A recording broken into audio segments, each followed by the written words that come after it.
Hey, what's up everyone? I wanted to come on here with a very long-awaited video. It's something that I've wanted to talk about for quite a while, which is, of course, how do you actually make money with one of these drones? So, the main thing that you need to know is that here in the United States, there are really two classes of drone pilots. There are recreational drone pilots and there are commercial ones. So the difference between the two is a recreational drone pilot has no authority or ability to make money using their drone in any capacity. So that could be selling stock footage, other things like that. If you do that and you do not have the license required for commercial pilots, you are actually breaking the law. So make sure that if you guys do plan to actually make money with your drone, that you go through all of the steps that I'm going to be laying out here in this video to help you guys have the best chance possible of getting your license and being able to make money with your drone legally. Another thing to note is that even if you are just a recreational pilot and you like to fly these things for fun, if you have something that is a little bit heavier, like this here, this is the DJI Avata. This drone weighs about 460 grams, thereabouts. Even though this is fairly light, it's a fairly small drone, this is over the limit that the United States has set for registration. So even if you are a recreational pilot and you don't plan on making money with your drone, still stick around because I will show you guys exactly how to go through the registration process, which is required for any drone weighing more than 250 grams or 0.55 pounds. Basically, part of that process is, like I said, registering your drone, which will be through an FAA official website. The other thing is that you'll need to post your registration number on your drone in a very visible location at all times, so that way when you're flying it, people can actually recognize it as your particular drone. So those are just a bit of the disclaimers before we get started. Now let's get into the video. All right, so welcome to my guide showing you guys from start to finish how to get your Part 107 license and all of the things that you need to do to, of course, achieve that goal. So first off, we're going to go to IACRA.faa.gov. This is going to be the first step of your journey, which is to set up an account here. This will accompany you through your entire pilot's journey. So whether you choose to only ever be a pilot with a Part 107 certification for drone flying, or if you get your private pilot's license or commercial pilot's license or anything like that, this will accompany you all along that journey. So to get started here, what you're going to want to do is click on register. You will of course select applicant. Since that's what you are, you're not really going into any of these instructor or certifying officer duties, so don't need to do that. Make sure that you accept and agree to the terms of service. So here we have certificate information. This is if you already have your Part 107 license and you didn't do this first, you can put the airman certification number there, date of issuance, all of that stuff. If you don't have that, don't worry, you don't need it to start. Then here we'll just put in your first name, middle name, last name, suffix, date of birth, your sex, and your email address. Then you'll select some security questions, so you can choose one of these, so you'll have to do 2 of those. And then you'll create your unique IACRA username and password, register. You'll go through a standard verification process, and then you'll get access to the system. All right, so once you have all of that stuff done, you'll just log in here. All right, so then you just click that you accept and agree. And now here you will see all of your information. So when you pass your test, all you're going to want to do is go here to start a new application, and you'll fill it out for your airman certification as a remote pilot.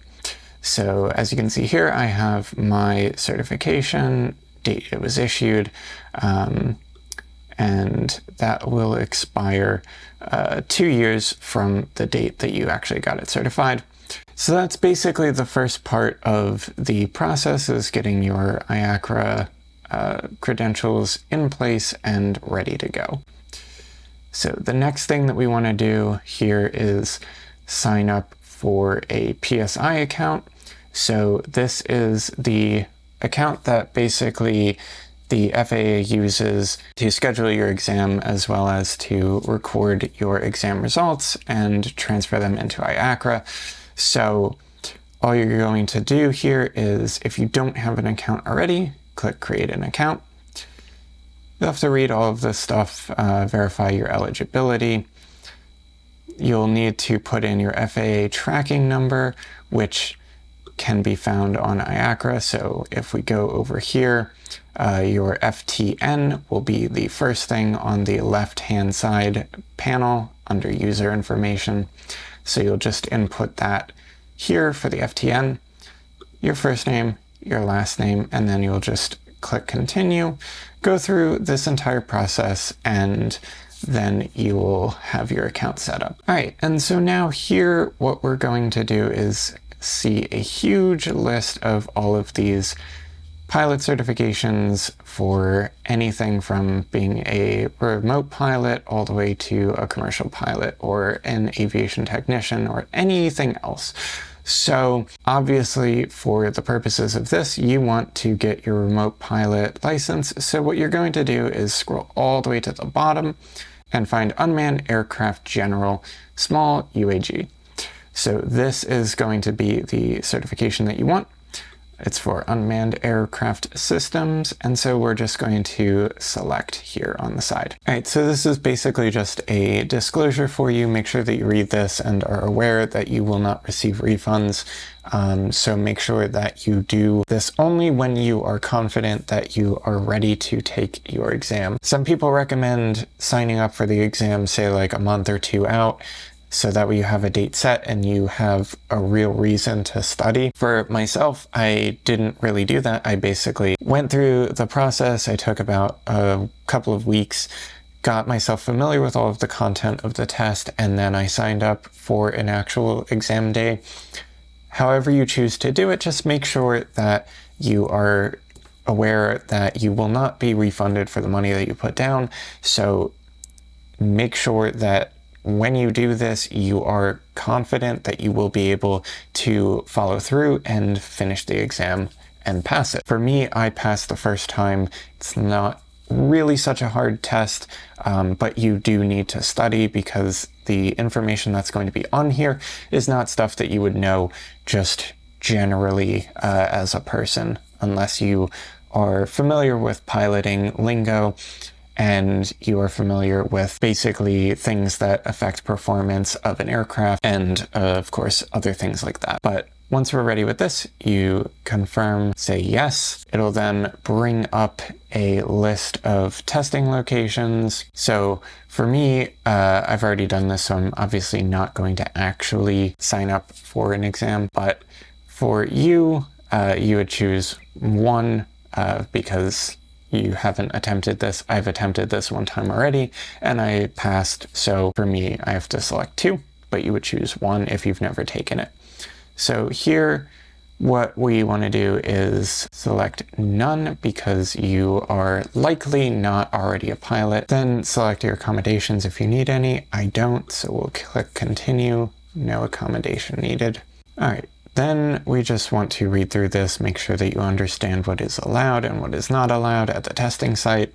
Confirm that you understand and agree. All right, so now you just select the country that you're in, United States, obviously. We choose our postal code. So here I'm in Long Island, New York. We'll choose a distance of 50 miles as our max, and we can set our date range, obviously. So here are all of the services and locations that we can use to schedule this exam. You basically would just choose your date and time. So we'll just say this one, and then you would just click schedule here, schedule, and then you would go through with the payment process.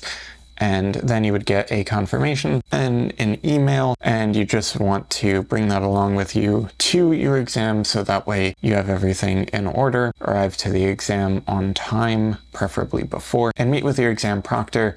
They'll guide you through the entire process and get you seated in a room, and that's basically all that you need to do. So that is the process for scheduling your appointment and getting the exam taken. Since it is tied to your IACRA, once you pass the exam, your IACRA will update, and you can basically go through with submitting all of the information that you got at the testing site to IACRA to confirm to them that you passed the test. Finish up all of the other verification things like your address and any other information that they require. They'll get started on making your actual pilot's license card, and you will get that in the mail in a couple of months. It does take quite a while, but that being said, once you pass your exam, you are a pilot and you can start exercising those rights pretty much once you get everything inputted into IACRA. That process will only take like a couple of days, so you don't have to wait months for your actual official license to come out before you can actually start exercising those privileges. All right, so with that out of the way, the last thing that I wanted to go over here before showing you guys my tools and strategies for passing the test is to go ahead and create an account for the FAA Drone Zone. So FAA Drone Zone is what you're going to need to register your aircraft. Whether you're a hobbyist or a professional pilot, you will need to register aircraft over 0.55 pounds or 249 grams in the United States. If you are a Part 107 holder, though, any aircraft that you do choose to use will require you to register it regardless of weight. To get started here, we'll just click Create Account. Again, agree that this is a government site. You'll want to enter all of this information and create your account. Once you do that, you'll just go through standard procedure to verify your email and get the account activated. Once you have that done, you will just log into your account as normal. So here we go. Now you will see the FAA Drone Services. You will have no services active when you create your account. So all you're going to do is add a service, and here I can only add services that are not currently active. So you will just choose the Drone Owners and Pilots service. So this will give you access to registration, waivers, and airspace authorizations. And so here we go. We just want to launch the dashboard for this service. And as you'll see here, you can create this as either a personal account or a business account. Here under my account, I'm the only user who has a Part 107 license. So you see that there's one active user here. And under inventory, you see that I have 2 drones active. You just go to Manage Device Inventory. Every time that you need to add a new drone, you will just go to Add Device and fill out its information here. As far as the FAA Remote ID information is concerned, something that was a little bit confusing for me is that DJI drones all fall into compatibility and compliance with FAA Remote ID. However, they don't give you access at the moment to the information that they require you to input here. So for those, you will just choose no for this time being.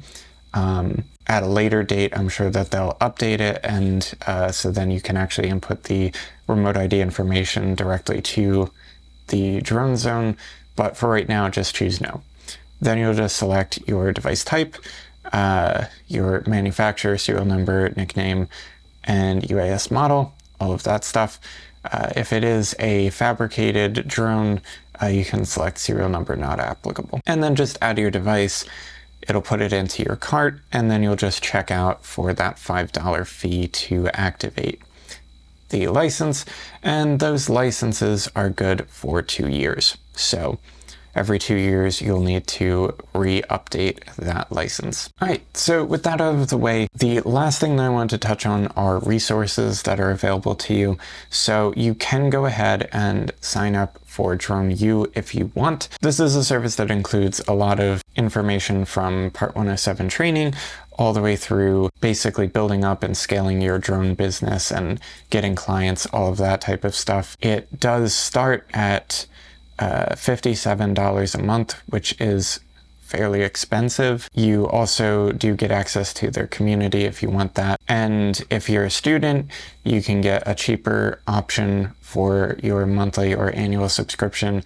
So that is something that you could go for if you want, or you could go ahead and use Pilot Institute. Pilot Institute is great because they have drone courses as well as full-size airplane courses. And these are things that you can buy for one price and then you'll have it for life. So I prefer this option. I was a Drone U member for a month, but if I would have known about Pilot Institute, I probably would have gone here.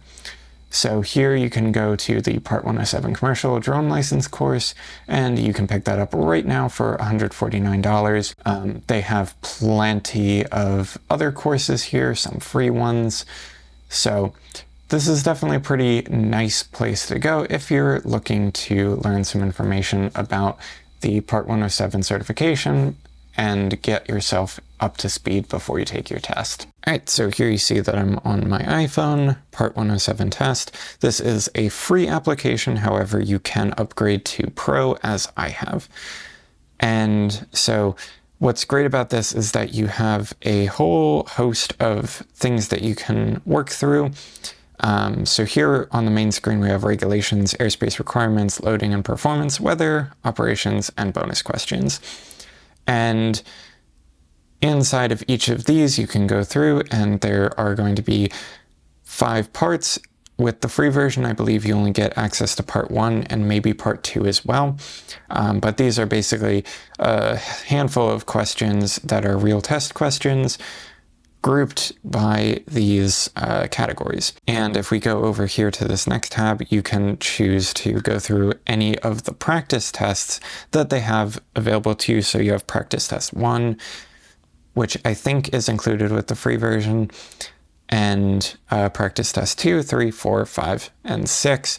And so you can go through multiple different versions of the test. You can do it in a timed fashion, or you can do it in a sort of more relaxed way where you get instant feedback. So that is pretty great. And again, like I said, I went through this entire course here on this app in conjunction with the course offered from Drone U, and I was able to pass my exam on the first try with, I believe it was like a 89 or something like that. You need a 70% to pass, so that is that. All right, awesome. So I hope you guys found this video informative and helpful. If you guys did, definitely make sure that you subscribe for more content, leave a like, drop a comment down below, tell me what you guys think. Do you guys have your Part 107 license? Are you working on it? And yeah, share this video with anybody that you think might benefit from learning this information, and I will see you guys in the next one.